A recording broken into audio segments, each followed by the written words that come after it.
أهلا بكم. أنا يمنى وده بودكاست طمأنينة، مساحة أمان وسط كل القلق.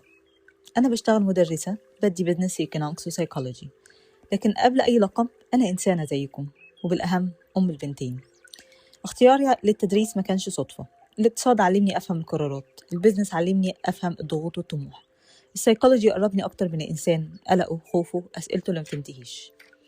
بودكاست طمأنينة اتخلق من احتياج حقيقي، احتياج إني أفهم نفسي، وإني أتكلم عن القلق من غير ما أهوله، من غير ما أسيبه يتحكم فينا.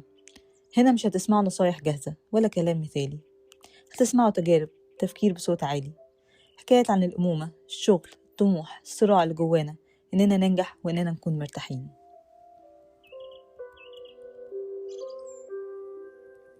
طمأنينة مش وعد إن القلق هيختفي، لكن وعد إنك مش لوحدك، إنك وسط الزحمة ينفع تقف شوية، نفهم نفسنا أكتر ونرحمها أكتر.